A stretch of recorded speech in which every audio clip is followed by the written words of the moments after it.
Part 1। Kaveri जी के पति का देहांत हुए काफी वक्त हो गया था। कावेरी जी की 3 बेटियां थी, ईशा, मोहिनी और सुहाना। तीनों ही काफी होशियार और नौकरी करने वाली थी, लेकिन उन तीनों से कावेरी जी इतना प्यार करती थी कि उनकी शादी की उम्र होने पर भी उन्हें पराये घर भेजने का उनका मन ही नहीं हुआ। अरे तुम तीनों मेरे कलेजे का टुकड़ा हो। जब भी तुम्हारी शादी के बारे में सोचती हूँ ना, बड़ा डर लगता है। सही कहती हो मम्मी, हम भी आपसे बहुत प्यार करते हैं। हाँ, मम्मी पापा की जाने के बाद अब बिल्कुल अकेली हो गई हैं। और मम्मी, अगर हम तीनों शादी करके चले गए तो आपका ख्याल कौन रखेगा? लेकिन अपनी खुशी की वजह से मैं तुम तीनों को बिना शादी के भी तो नहीं देख सकती ना बेटा। समाज के हिसाब से देखे तो यह भी गलत होगा, और मैं ऐसा कुछ नहीं चाहती। लेकिन तुम तीनों से दूर होने के बारे में सोचती हूँ तो अजीब सा लगता है। लेकिन मम्मी, हम आपको इस तरह अकेला छोड़कर नहीं जा सकते।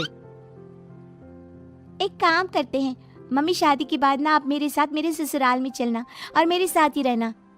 अच्छा, और तेरी सास मुझे रहने देगी तेरे ससुराल में? अरे बेटा, वहाँ ऐसा नहीं होता।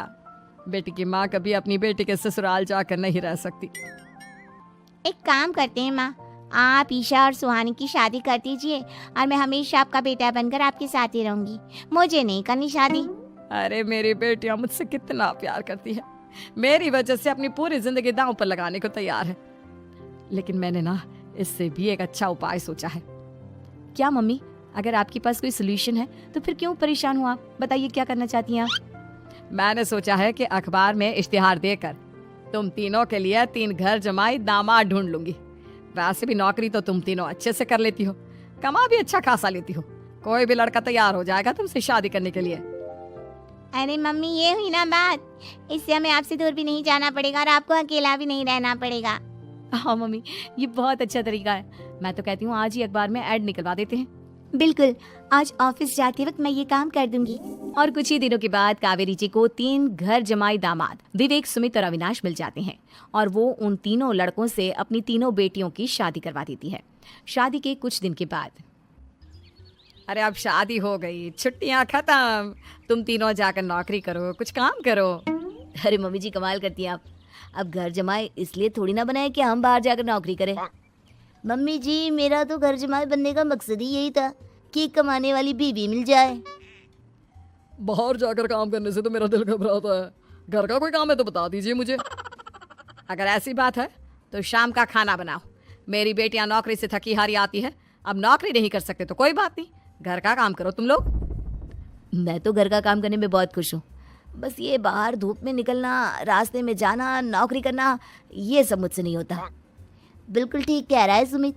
अरे गर्मी में, बारिश में, सर्दी में घर से निकल कर जाना और उधर बॉस की चिक चिक सुनना, इससे बढ़िया तो ये है कि मैं घर में झाड़ू पोछा कर लूँ। ठीक है, फिर तुम झाड़ू पोछा करना। अविनाश शाम का खाना बनाएगा और विवेक तुम सुबह का नाश्ता और खाना बनाओगे। मेरे तीनों दामाद घर संभालेंगे और बेटियां नौकरी करेंगी। अगले दिन सुबह के वक्त, मम्मी मुझे ऑफिस के लिए देर हो रही है, नाश्ता चाहिए। अरे उस विवेक से कहा तो था कि सुबह का नाश्ता उसे उठकर बनाना है। अभी जाकर देखती हूँ क्या कर रहा है विवेक। अभी तक सोया हुआ है क्या? सुबह के 10 बज गए हैं। सोने दीजिए ना मम्मी जी, क्या हमेशा हिटलर की तरह हाथ में डंडा लेकर खड़ी रहती हैं। मैंने कहा सीधे उठकर खड़े हो जाओ और जाकर नाश्ता बनाओ। लेकिन मम्मी जी, बिस्तर में से निकलते ही कोई नाश्ता कैसे बनाएगा? 2 मिनट, वॉशरूम जाकर आता हूँ।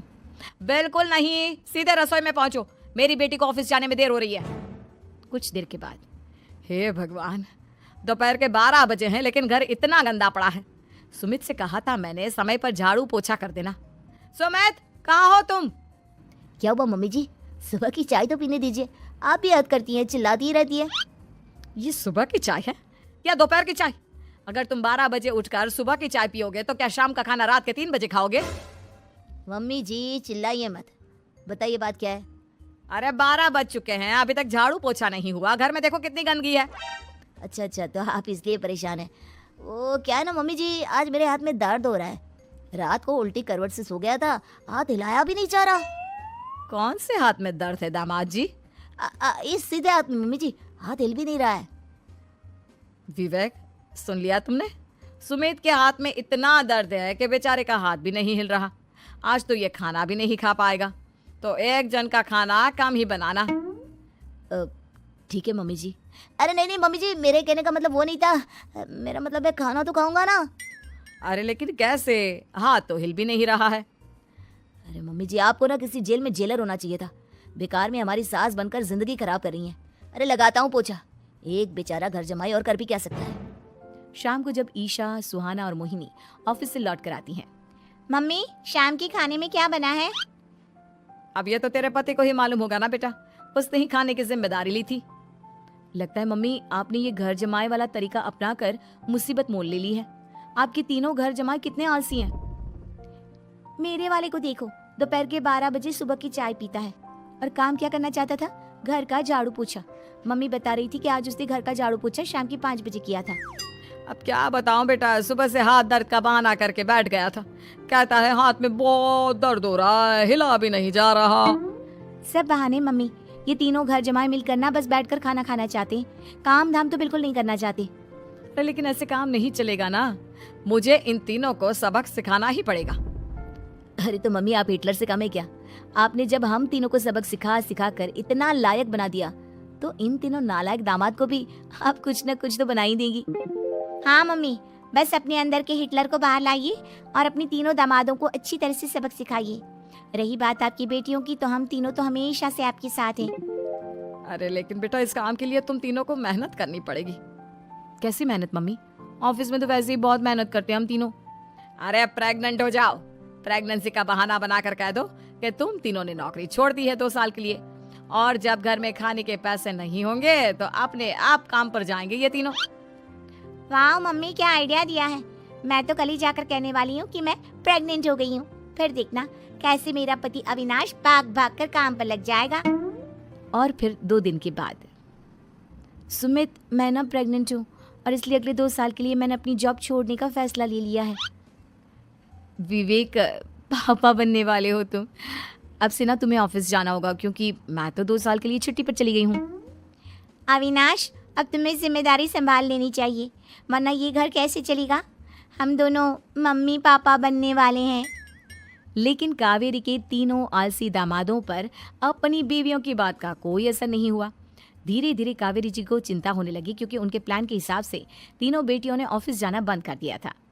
आखिर क्या तरीका अपनाएंगी कावेरी अपने आलसी दामादों को काम करना सिखाने के लिए? जानने के लिए सुनिए इस कहानी का पार्ट 2। दोस्तों, अगर आपको ये कहानी पसंद आई तो इसे लाइक करें, शेयर करें और कमेंट करके बताएं कि कहानी में आपको सबसे अच्छा क्या लगा।